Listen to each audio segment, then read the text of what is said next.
Oh, good morning. There it is. They said a little button on the side. Thank you all so much for joining us this morning. Really excited to be able to talk about ways that have already been found to support Indigenous journalism. I think we all know in media in general, fundraising seems to be a new skill set, and just trying to find viability and ways forward for newsrooms in all capacities. But it is something that I think we know in Native and Indigenous journalism has always been one of the challenges, oftentimes that we have faced in making our voices heard and getting our voices out there. And so this morning we're going to hear from several folks who have experience forming partnerships and how that has been beneficial. And then I'm going to talk a little bit about two programs we're doing at the University of Kansas, and how we have been able to find and leverage partnerships in order to make those programs happen, and some of the good and the bad that comes sometimes with those partnerships as we try to ensure that we have the ability to continue to shape our own narrative and keep ownership of our stories.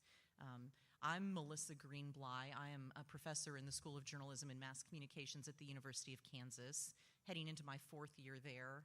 I was in industry for 20 years as a reporter and anchor, and I say kind of, big and small, I've done them all. Started adjuncting at different universities, and that is how I eventually found my way through grad school and to KU.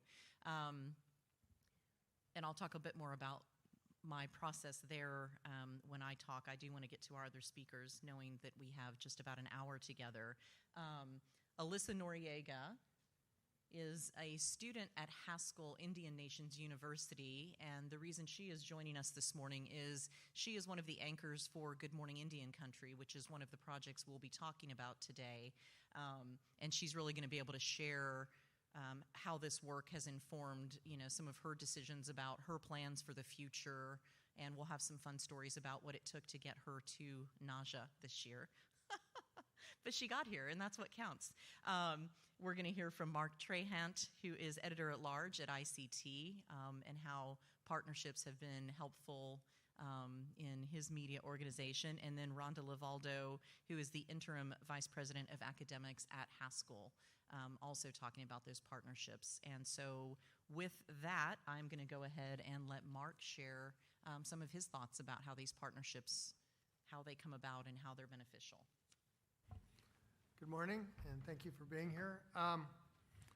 Let me just start with, in case folks don't know the history of ICT, the bullet points is that now 6 years ago, the Oneida Indian Nation owned Indian Country Today. It was a almost 40-year-old publication, started as the Lakota Times in South Dakota. And the Oneida Indian Nation decided that the costs were too high and pulled the plug. And for a while, there was, in fact, at previous NAJA, there was a great meeting of everyone. What are we going to do? What are we going to do? This large publication has gone out of existence. And to our surprise, the Oneida Indian Nation donated the assets of ICT to the National Congress of American Indians, and they called me and said, can we get it back to life? And when you think about the extraordinary idea of a political organization owning a news organization, you could see that there was a conflict ahead. But they did that. They took it on, and our first year budget 6 years ago was about $300,000. And in the years after, this year's budget's around $7 million. So we've had a lot of growth. We now have more than 30 employees, and we knew that we were not going to be able to do everything ourselves. And I think some of this comes out of what I would call the failure of diversity programs. When I first started working in the media was largely an institution of the establishment, basically white, designed and owned and operated. And I worked on every committee possible, from the American Society of Newspaper Editors to different programs at universities, and nothing seemed to move the needle. And one of the things I'm most proud about with ICT is in our 5-year short history, we've hired more people than the entire industry. And to me, that reflects a new way of doing things. And as part of that, we realized we needed partnerships. And I'm going to put Katie Oyen on the spot. So Katie Oyen of the Associated Press is here. And I'm not always happy when people tell me no when I have a great idea. And one of my great ideas was to hire Katie Oyen. And she told me no and said, had a great career with the AP, didn't want to do it. And I thought at the time, well, what if we could get the AP to lend you to us for a year? And everyone I asked said, AP never does that. They'll never do that. It's impossible. But in the end, they did it. And we had a partnership, and Katie was our first managing editor. And she really set in place so much of the real success today. So thank you. But really, the idea of a partnership was something that became part of our DNA at that point. And we started looking for different ways to work with other people to change the narrative. And it doesn't always have to be about us. It can be about a broader partnership of people doing the same thing, working in concert with the same goal. Since then, we've had some really remarkable partnerships. Right now, in fact, if you're looking for jobs, we have several openings, but one of them is a partnership with Lee Enterprises, which is a for-profit newspaper company. And we've hired in Rapid City, South Dakota, and we're now hiring in Tulsa, and we're looking possibly for another place with Lee. We have a partnership with Underscore Media, nonprofit in Portland, Oregon, and one that we haven't announced yet, so you're going to hear it before it's actually in the digital news landscape, is we were awarded a major grant from the National Science Foundation for climate reporting, and we'll have a producer and a reporter working on that project. And the really cool part is it's a partnership with the PBS NewsHour. So a lot of the shows, stories that we produce out of that project will not only be on ICT site, but will be seen by millions of people through the PBS NewsHour. Not all of our partnerships work the way we want them to. One that I've been experimenting with that I have to say is not where we want it to be yet is an education partnership. I basically taught an intro to, I used to be a professor. I have the weirdest academic career in the world, so let me just throw that out. But I was a professor at both Alaska and North Dakota, and in both cases I wanted to teach Indigenous journalism as a core course. And we thought about, could we do that at ASU, working with tribal colleges? And we had a really great success working with Alaska Pacific University. In fact, a couple of the students out of that program I would still love to hire. And then we also had a program with Nueta Hidatsa Sanish College at MHA, and that one was a little less successful, mostly for logistic reasons. It just was really difficult when people weren't on campus and storms closed the campus and trying to coordinate with Arizona. And one of the really great problems that hits Arizona, makes it very difficult for a joint program like this, is Arizona is the only state in the country that doesn't change time, which means that half of the year, half of our students are in one time zone, and then half of the other year they're in another time zone. And from a programmatic aspect, that's really difficult because they have other classes that don't change time, and having the two hit each other is really complicated. I really think, and this year I was, for the first time, a jury chair for the Pulitzers. And one of the things I really learned from that experience is how partnerships have become part of DNA for journalism, not just us. And more news organizations are looking for ways to partner, bringing in expertise, bringing in different collaborative aspects, and how valuable that is. In fact, most of the winners of different Pulitzer categories this year, there was a strong representation from partnerships. So I really do think it's a future part of the way we do business. So I guess the point is experiment, try things. Don't let it be defined by what you do now, but what's possible, and open up to that. One final point, and I'll turn it over, is we have an absolute rule at ICT that we try to remember when partnerships, and that is nothing about us without us. We don't work in any situation where we're not going to be ones making the final call on Indigenous values. And that was really important. One of our first partnerships that went south was a pretty major news organization. And as we got into it, we realized they weren't interested in a partnership. They were interested in our name. And we ended up not using the series at all. We didn't print a word of it because we didn't feel it reflected our values. So don't be afraid to make that part of your core in any kind of partnership that you do. So thank you.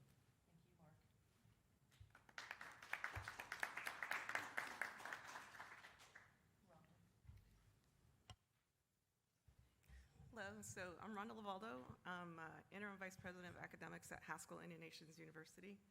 And we have an interesting, story starting out as a boarding school, one that had a tragic start to it. I think we're one of the few universities, tribal colleges, that have a cemetery still on it. And so we have to cope with that, as well as trying to make sure our students are learning about that history, but also how to make them into leaders. So I just wanted to read our mission statement really quick.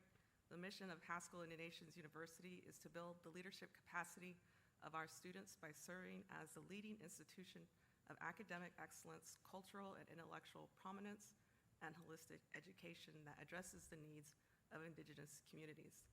So I really think, part of where we start with Haskell is trying to get our students to think further and where they're going to end up. And I think for myself, when I first started teaching media communications, ours is a 2-year degree. And a lot of people don't believe in 2-year degrees, AA degrees, but they're a stepping stone. And for a lot of our students who never thought they would go to college, getting that 2-year degree is amazing. And so it kind of launches them up to think of a bachelor's degree. We have 4 bachelor's programs. But we also have a way to transfer students. We transfer them to KU, a lot of them. With my media communications program, I had an internship with a downtown television station, and they loved our students. Unfortunately, it shut down. And so trying to rethink the way that we were going to do this internship program and collaborating with KU to push our students that way so that they can get that experience working in television. So this semester, we're going to be putting that back on our course schedule, the internship in video production, working with KU and their program, and hopefully get some more broadcasters out there. I know a lot of my students have gone on further and reaching their master's programs in journalism and film and communication, and that's really great. But it doesn't work without partnerships, and that's one thing I really appreciate. Dealing with ICT, with NAJA, with KU, and different programs, ASU, and even Missoula, when we were talking about reaching out to Missoula as well. So that's what we do, and we want to make sure we're continuing to give these experiences to our students. This year, I'm really proud of this. Our numbers went down with COVID. And this year, we're going to have over 800 students at Haskell. And so it's amazing. And it's like we're going back to those numbers pre-COVID and educating those next generation of tribal leaders.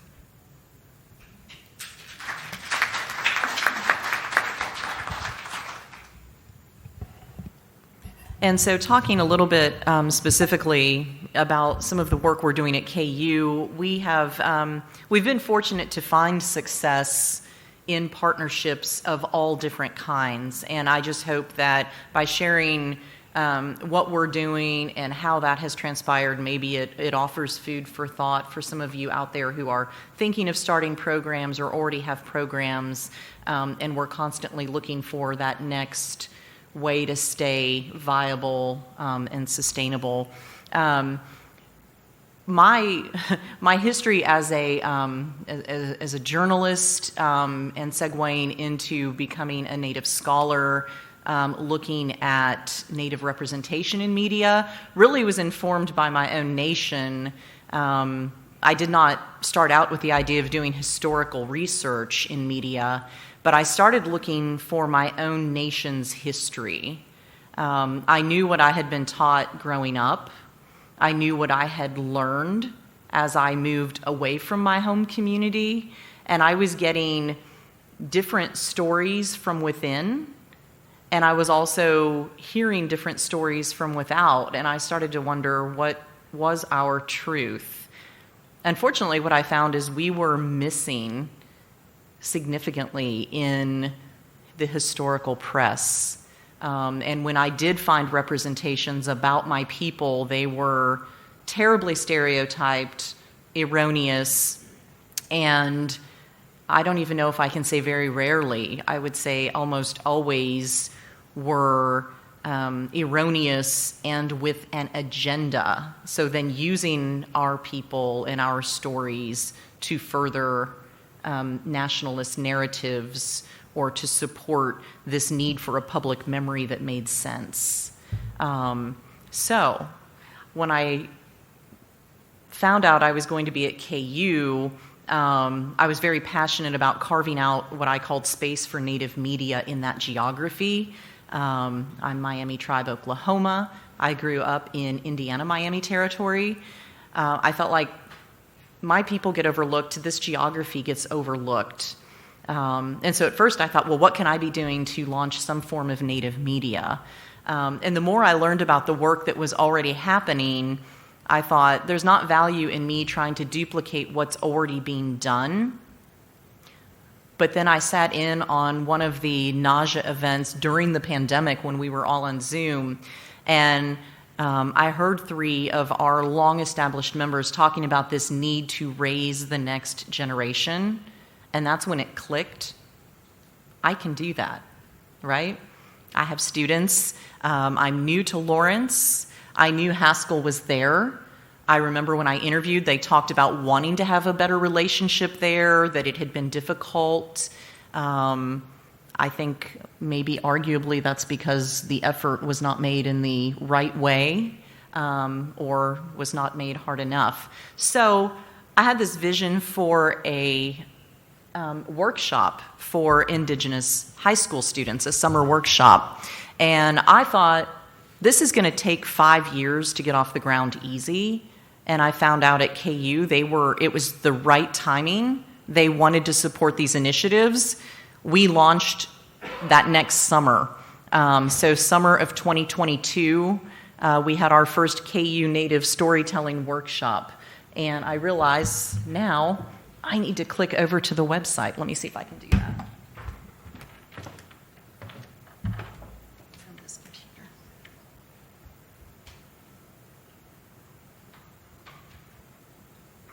Always when you're using a computer that's not your own. Well,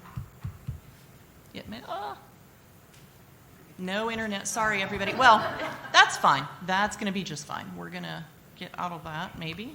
Okay, I'll tell you about it. Anyway, that is a link to our website. I just wanted you to see the faces of these amazing students that we have had the privilege of working with for 2 years.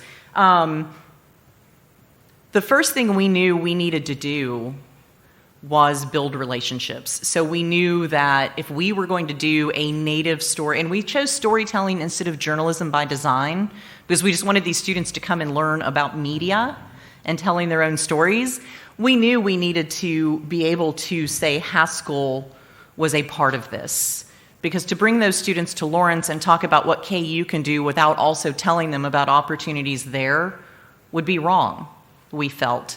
My co-director, Rebecca Schlichting, is also on faculty in the journalism school and is a former Vision Maker Media documentarian and now does some of her own work. So having the 2 of us in there together was the first asset we had. We also knew we needed to have NAJA on board, that if we were proposing to work with young Indigenous people in this capacity and didn't have the support of NAJA, we were going nowhere. And we did not want to come to NAJA asking for something other than their support. So we started with nothing. when we started this workshop, other than my dean saying she would support it, we also knew we needed to value it being at no cost to the students. So we said, we want to do this. We want to make it free of charge to the students. We want to be able to support travel if we can. Oh, and by the way, we're going to be bringing in top Native journalists, and we're going to need to be able to support their lodging and food while they're in Lawrence and pay them a stipend. So that was a big ask. And we were able to do that our first year. We had 10 students, and we had the instructors coming in with Native News Online, Indians.com, Jared Nally, who is a Haskell alum and was editor of the Indian Leader during his time. It was great. So we have grown that. This is just a little example of what we've done. Obviously, my own university is supporting this endeavor with the workshop in partnership with Haskell and NAJA. We also have found support through tribal partners for the workshop. They want to support the opportunity for these students to be able to come and stay on campus and have this experience. This year, Verizon reached out to us and asked if we would be willing to partner. They wanted us to have our students create a video for their internal media. And of course, they initially said, we were thinking maybe a video we could run in November. Yep, that. And we were like, okay, could there be something that would be also informative for our students in this process? And we, quite frankly, asked them to up the ante on what they were offering from a financial standpoint. Now, I will tell you, there were many people, when we talked about this partnership, asked us a lot of questions because of issues of connectivity across Indian country, issues of who is owning access, and that sort of thing. So we had to have that conversation with the people we were on the phone with at Verizon and on Zoom with at Verizon. They do have an internal Native Americans of Verizon interest group who was instrumental in working with us. And that was something I learned.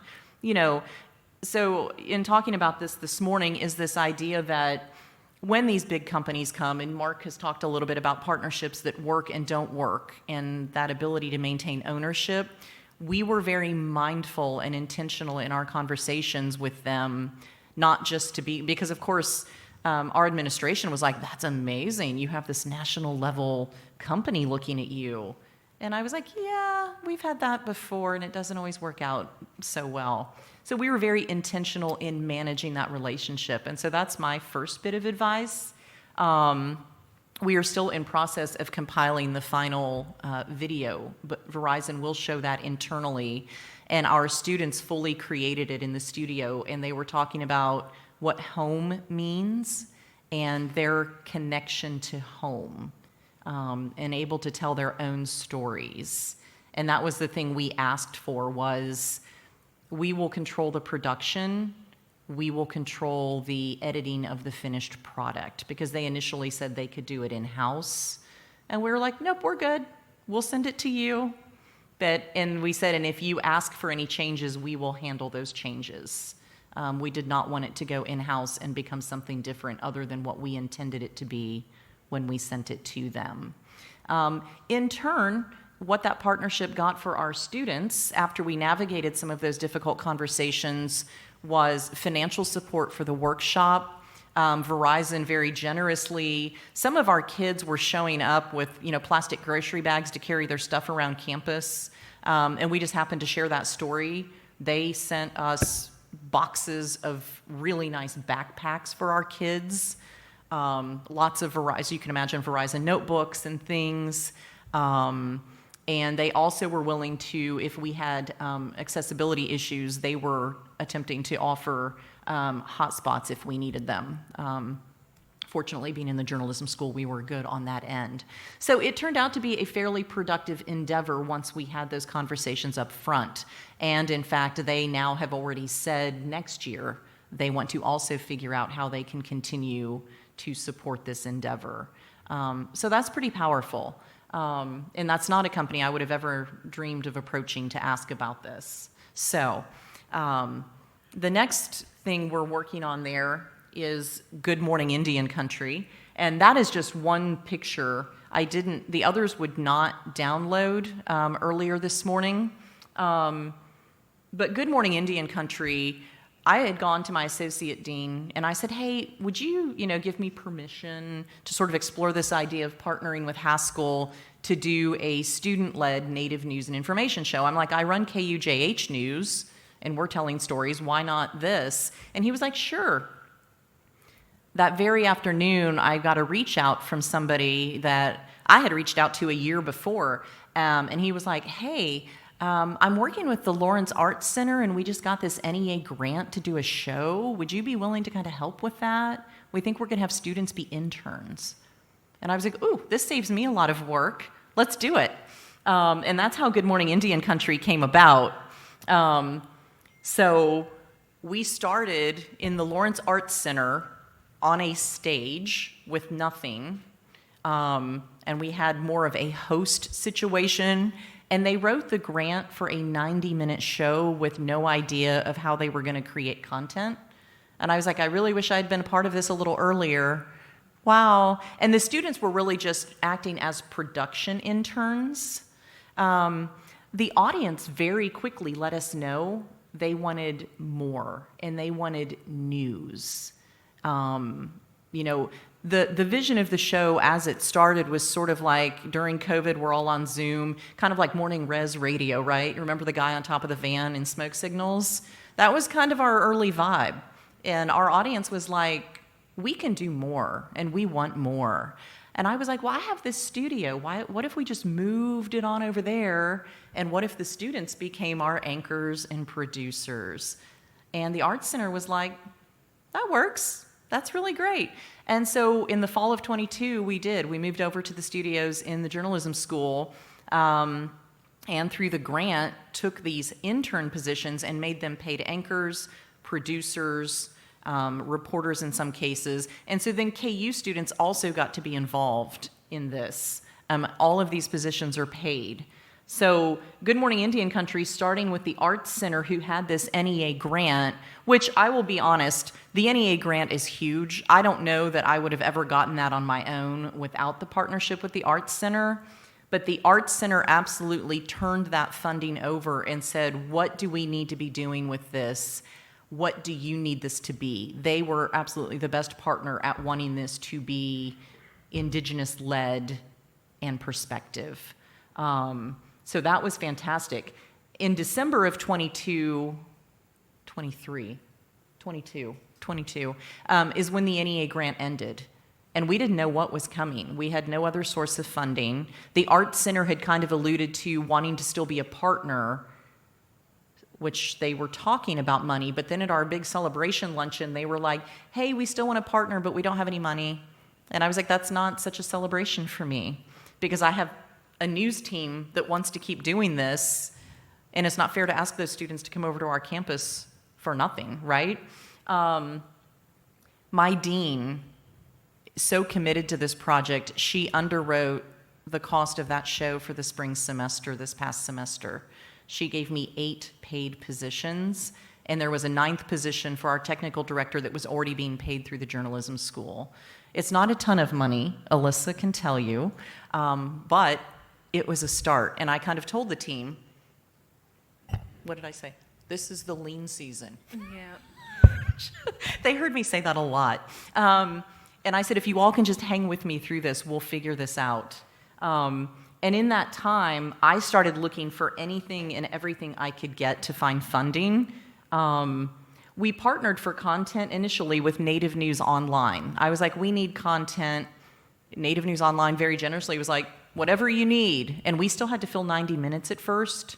So that was a huge assistance for us at being able to create content and fill time at no cost, which is also a valuable partnership in different ways. And that's something else I would say is there are all different kinds of partnerships, and a lot of times those monetary ones are the most important just for sustainability, but some of these in-kind partnerships are beneficial as well.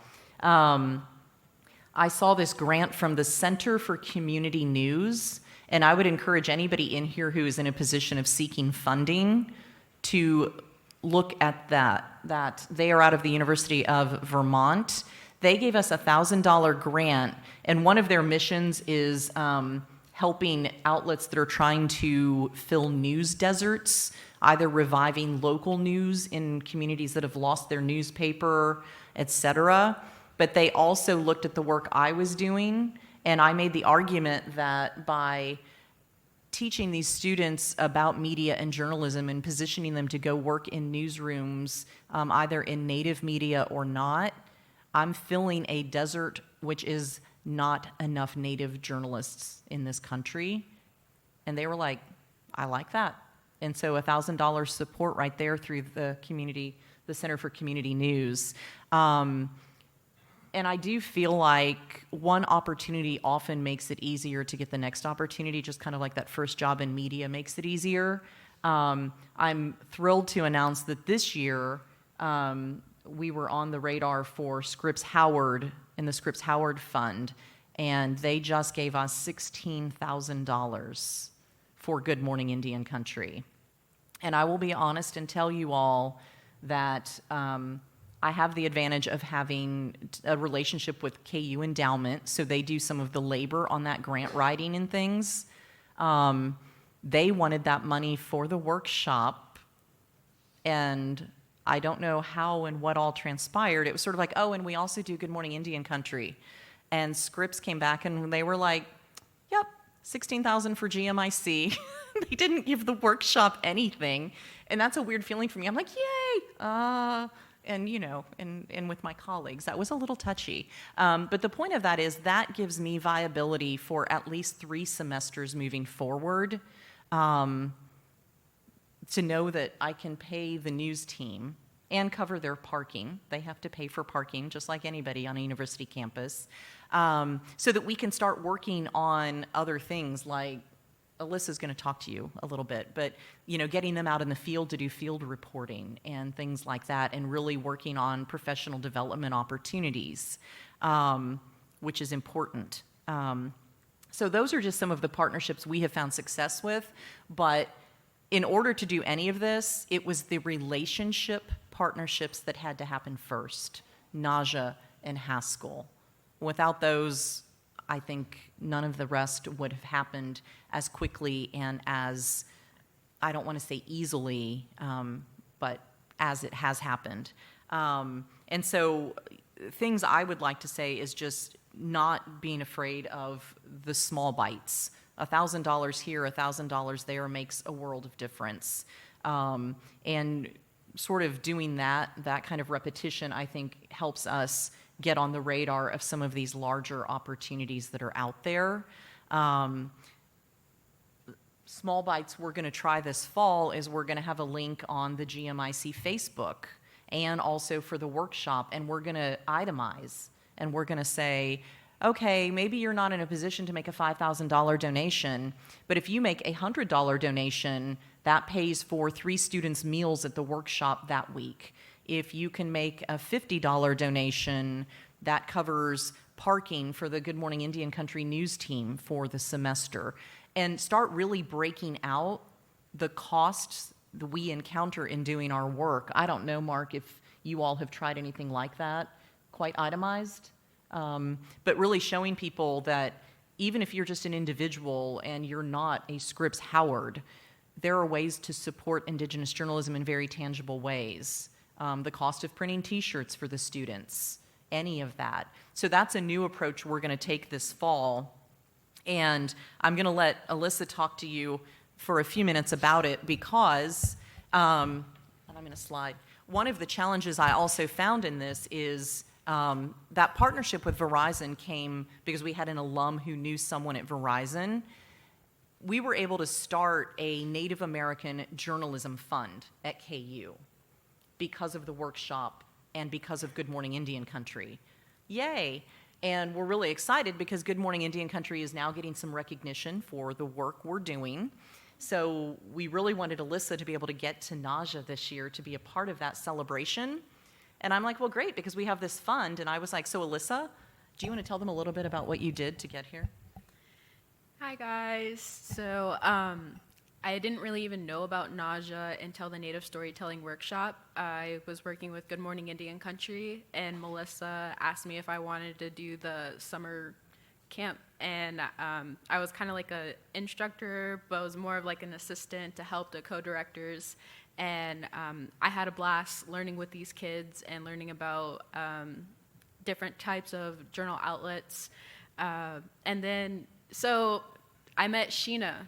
Sheena was the education manager, and me and her headed off right away, getting our Starbucks coffees, and she was telling me, did you apply to be a fellowship for NAJA? And I was like, no, I didn't. I didn't even know this was a thing. And she's like, well, there's a conference this year, and we can try to figure out something to get you there. So I was like, okay. So like immediately I was like, oh my God, I gotta get my passport. I had it expedited. I had a fast shipping, and it almost didn't get here on time. I literally got my passport 2 days before I was supposed to be here. So I booked a flight and everything like last minute. So me and my mom actually did a meat pie sale. So if you ever watch Reservation Dogs, me and my mom cooked about 75 Indian tacos, 68 like meat pies, and we also sold lemonade. And keep in mind, like as we were doing it, like we had pre-orders, and then like the day of, you know how natives are, you just automatically like, oh yeah, the day of, let's go order 12 Indian tacos all at the same time. So it was a stressful day. My mom, that is the most she's ever made. Her bread, like everybody was giving us compliments, and it was a hard day. I slept for 2 days straight after that. I booked my flight, and then I started making skirts. So I just learned how to make ribbon skirts earlier in the year. So I made 6 different ribbon skirts within 2 weeks, and I'd been trying to raffle. And yeah, so I even made this skirt that I'm wearing like last minute, like the day before. I've had a lot of people interested in my skirts, and my mom made earrings. I saved all the money I could. I even got my direct deposit back from my apartment, and I used half of that, and I'm staying with my cousin until, the semester gets going. So I'm here. So the deal we made, I said, I said to Alyssa, I was like, Alyssa, if you can start raising money and get your airfare covered, the hotel, the registration, let's get it done. So I go, I have my little university card, and I was like, okay, time to get Alyssa registered. And I sent hey, I registered this student to come to the conference. I used my little P card. And then I was like, and then they're like, well, we'll need a travel request. And I'm like, okay, do the travel request because she is on KU payroll. And then it was like, is she a KU student? And I was like, no, but she's on payroll. Did I mention she's on payroll? Oh, well, we can't use that fund if she's not a KU student. I'm like, we have no Native journalism students at KU. What is this Native Journalism Fund for? Had to go back and forth, and so we got it covered, thank you. Just so you know, I was like, I kind of had to get a little intense and be like, this is a Native Journalism Fund. I know individuals who have given money to this fund so that she can come to NAJA. This is gonna happen. And they were like, oh, wait, we figured it out. I was like, thank you. Thank you. So advice we've learned from that is in doing these partnerships, it's also important to understand the rules up front and to ask those questions. So because I was going through this process with getting Alyssa here, Scripps happened to be at the conference I just came from in DC, and I was like, could we meet in person? And they were like, yes. I said, okay, I'm a journalist. I'm going to ask you the hard question up front. Are there limitations on how I can use this money? What do you mean? And I explained about getting Alyssa to NAJA, and he's like, we gave you that money because we believe in the work you're doing. You can take that back to your institution. They also said institutions often take a little bit off the top when these things come in. They said you can also tell them we will not expect that to happen in this situation. They said we wrote the check for this amount and every penny is intended for what you're doing with those students. Getting those kinds of guarantees up front is so important. We also had to navigate university HR, which is very daunting. These kids, by the time I got everybody onboarded and through the process, they worked Yes, all semester, and did not get paid until July. So one thing that I've learned from Melissa is that she gets the job done. When I say, like, there was times that we had to deal with HR because I went through a whole semester without getting paid. So that's like 6 months and even a month into June. I didn't get paid until the end of June, and we started back in January. And so that's a lot for me because I live off campus. I've never been in the dorms. I've always, straight off the bat, wanted my own space to myself. And so Melissa was just like, you got to be calm, professional-like, smile, it's okay, everything will work out. These are people in HR that can make your life a little difficult. You don't so, do anything by getting them ticked off. Yeah, so I was like, okay, you're right. I've never had any experience with that. I was kind of like, oh my God, like I've emailed them several times, like I get, HR things, but Melissa, even with Good Morning Indian Country and the Native Storytelling Workshop, she has made it an easy transition from being like a Haskell student and just coming on to KU's campus and having a job there. It's really weird working for a university that you don't go to and, trying to explain to them that you're technically a KU employee, but you're a temporary employee. And so they just kind of look at you funny in HR, like of how like you're going to get this process all sorted out. So Melissa has really taught me some valuable skills on how to deal with situations like that and, like hard times, like having to pay rent. And Melissa always had a solution to figure something out, whether it was with parking or getting to campus to be able to work. When your car gets towed because of parking tickets, we're not talking about that anymore. KU has a very strict policy, and I had 2 tickets in one day, and didn't know I wasn't supposed to park there. I'm not a KU student, and I was like, oh, they didn't give me a parking ticket last time. I'll park in the same spot. They towed my car away. They booted her, and then an hour later towed it. Yeah, so when I got my car back at the tow, they gave me 3 parking tickets all in one day. It went from like $50 to $75, and then all of a sudden when we called the tow company, like, where's my car? They're like, oh yeah, it's gonna be $378 to get your car back. And I was like, what? I was like, I didn't even see these tickets. And right away, Melissa kind of helped take care of that. And I learned my lesson. I don't even park on campus anymore because of that. But anyway, so if there are any questions for anybody who's in here, about things we've talked about or ideas, questions you might have, happy to answer those. I think just the advice is not to be afraid to enter partnerships, but also not being afraid, which is hard to do, to walk away from partnerships that are not hearing us and letting us control what that partnership means and is doing, and approaching big to small. Does anybody have questions? Yeah.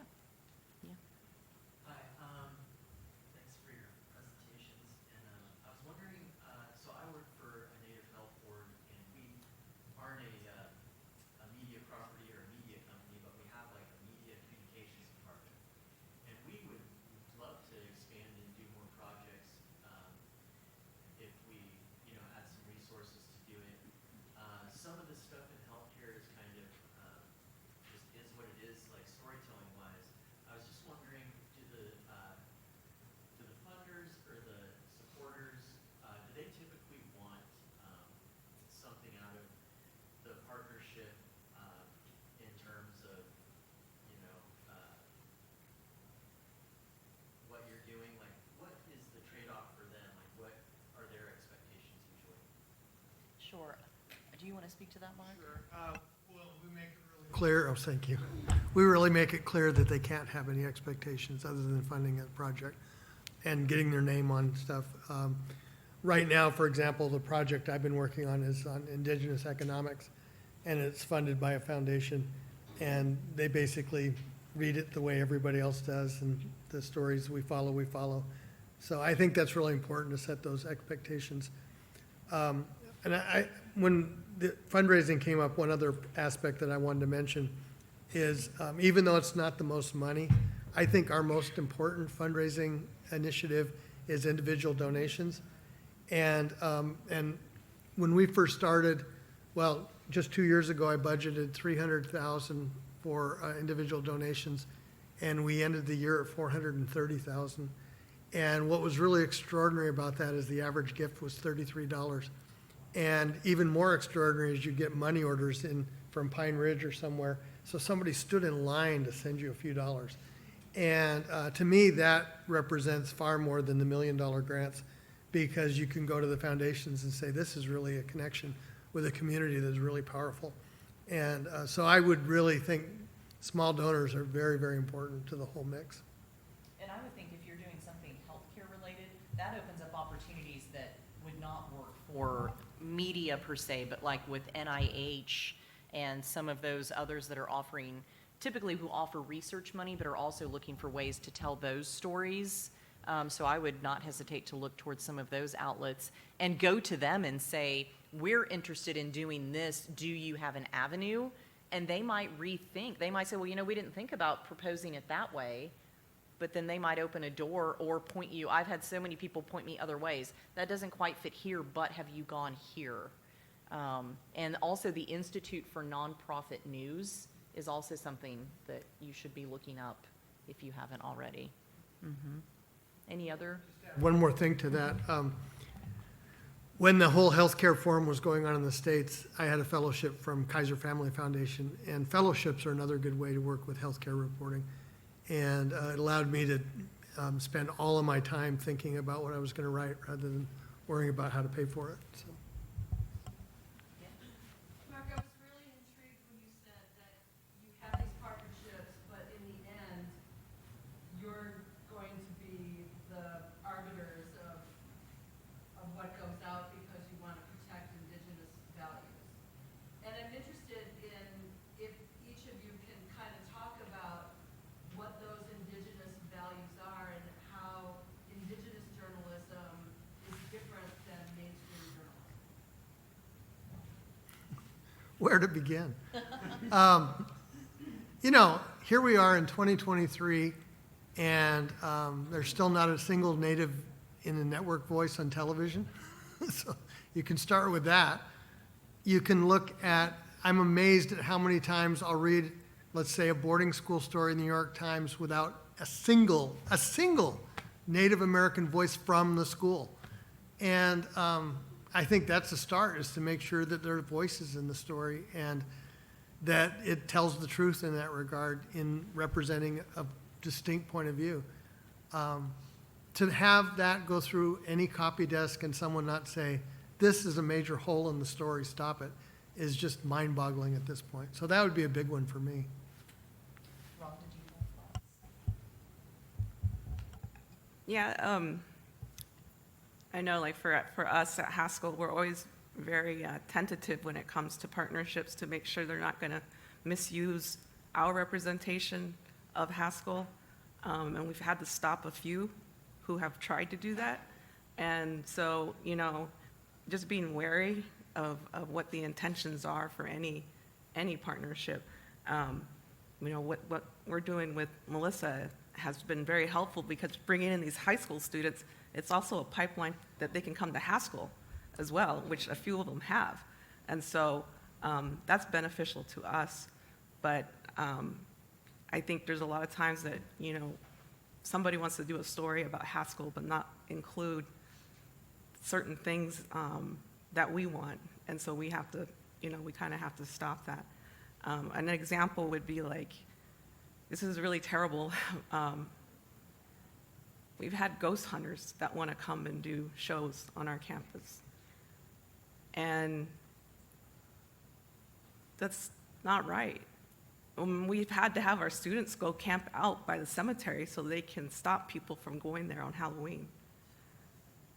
So, we always are careful about who we talk to, but also, making sure our voices are included in the matter. Our students have full control over their newspaper. None of us in administration can tell them what to write. So I think that's a start. That's a huge, It's huge. And I will say, like, a couple of the cool things that happen just by virtue of having Good Morning Indian Country happening is, one, the KU students, faculty, and people coming through. Our studio is a bit of a fishbowl, and we're a very high traffic area.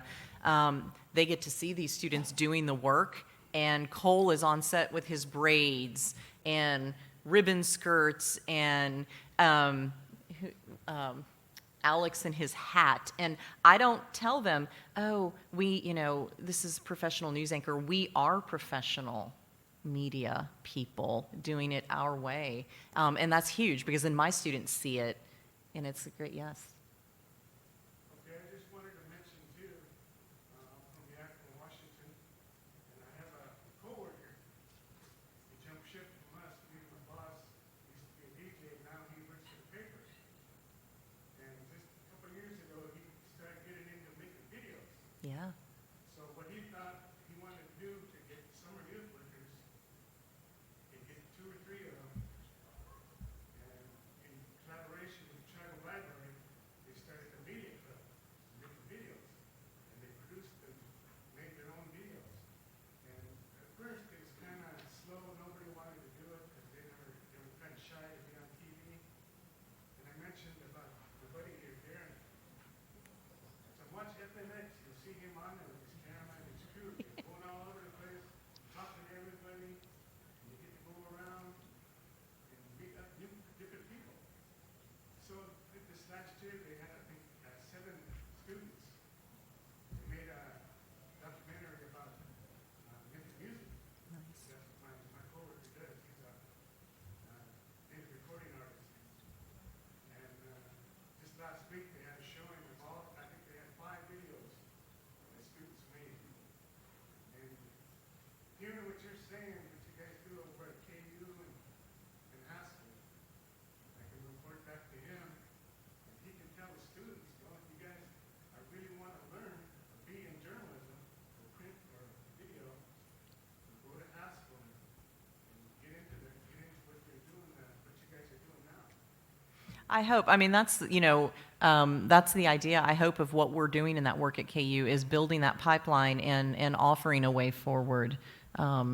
Yeah, so they'll think about careers in, and I like to say media because we tell our stories in a lot of different ways today. Because it's hard to get students at my reservation to be interested in journalism, newspapers, print, radio. And now he started that video thing, and now the kids are seeing it, and their friends are seeing it. So more and more are trying to do like that, and be like Darren, be on TV. There you go. I just want to mention that fact about my coworker. He was supposed to be here, but they had a family emergency, so he couldn't make it. Well, and I think, too, Alyssa has something she wants to say, but even thinking about ways we can all partner together to support one another is huge. Yeah, so. One thing that this Good Morning Indian Country has opened up for me, I never really wanted to be a journalist. I did write back in high school for the Gully Wee Sox, which is Oneida Nations newspaper in Green-Bay. I was like, no, I'm not going to be a journalist. Like, I was political science my first year at the University of Wisconsin, wanted to be a lawyer. And then, COVID happened, and I transferred to Haskell because I wanted to go to KU. KU has a really great political science program. That all got washed away once I met Melissa at a Haskell event. She approached me and asked me if I wanted to be a part of Good Morning Indian Country. And at first, I didn't know what she meant, what her internship was. She handed me a paper, and I was like, I don't know if I'm going to do this. Next day, I come in. I kind of do like a run through of the show and immediately became the anchor. So I was doing. So she went on the next day and anchored the show. That was not a run through. Yeah. I was like, since you're in the studio, we are doing a show today, and this is our anchor. So. Yeah. So I was like, fake it till you make it. And I've always wanted to have a voice for Native media. I've been all over the country, from Oklahoma to South Dakota to Wisconsin, different areas. Some racist areas. So I've always wanted to be able to educate other people my age. I was fortunate enough to grow up with 2 parents who went to PLSI, wanted to become lawyers. And so I've always wanted to share the education that I kind of had And Good Morning Indian Country opened it up to where I now want to do a podcast. So me and my co-anchor Cole, who is also an actor on Yellowstone, he brings all the ladies and aunties to our show, if you will. His luscious braids, but don't tell him I said that. It'll go to his head. Anyways, just being in a professional outlet with Good Morning Indian Country, I really like that I get to do the journalist newspaper aspect and wear my, my ribbon skirt and my beaded earrings and still be considered professional. I also have a lot of tattoos. One I mistakenly put on my chest. I've had so many people in the journalism school come up to me and said that they love my tattoos, that they love, my septum ring that I'm not wearing today, and that they love my earrings. And I love seeing that kind of encouragement, not from people that I expected. And moving forward, I've met a lot of people from the Native Storytelling Workshop. Valerie Pandan, she is a person that helped me with a new program. It's ICP, which is an environmental program for a year-long internship where I get to do a project about, the environmental indigenous, but I don't know how to explain it. Well, you just got into it. But yeah, and so that's going to be my new project, and along with just being able to, I like to say when she did the smoke signals, talking about that reference of Good Morning Indian Country, we have a lot of jokes on the show that we want to be able to put into the podcast, and I just think partnerships really have opened up for students like me, and now Allison and the rest of our team, people that never thought they would be in journalism are now finding ways to be out there in news media outlets, and I feel honored to be in rooms that I never thought I would be in and being able to fill spaces. I have people from Wisconsin and Oklahoma asking me, how did you get there? What are you doing? What is this about? And I've met people along, riding the buses. I've read the Greyhound from Wisconsin all the way to Oklahoma, and people are asking me, what do you do? Why do you go to school? And I honestly told them, I was I went to school for a different reason, and I'm going to come out with a communication and journalism degree, and I never thought that I wanted to do this stuff, but it's giving me a voice and new, I'm at loss of words. It's a really hard morning for me, but just new strategies to be able to have a voice in different rooms, and so I'm continually getting new blessings and new opportunities with other people just from Good Morning Indian Country, and Melissa always is helping me social network, and it's really great meeting new people that have been in this position even before phones and TikTok and Facebook. I didn't grow up with social media, so I just got it in high school, and so when I first got onto Facebook and TikTok and stuff like that, I really wanted to help people see that it's it's a good outlet, but it's also about their credible sources, and that's just from mouth to mouth, being able to tell accurate stories and not biased stories, and that's one of the biggest challenges today. And I think that being Good Morning Indian Country really helps help inform non-natives and native students what reliable sources they can turn to find the story that happened here in Canada or over in California or somewhere down in the States. And it's really awesome to have things like this, and NAJA is a really good place to start. It is a really good place to start. Thank you all for taking time to listen. If questions come up, I think there's a panel later about pitching the funders, so maybe that's an add-on to this conversation. But really appreciate if any of you are interested. I did bring laptop stickers from our workshop in Good Morning Indian Country if you just want a little bling to remember us by. Rhonda, Mark, thank you both so much for participating. Thank you. So.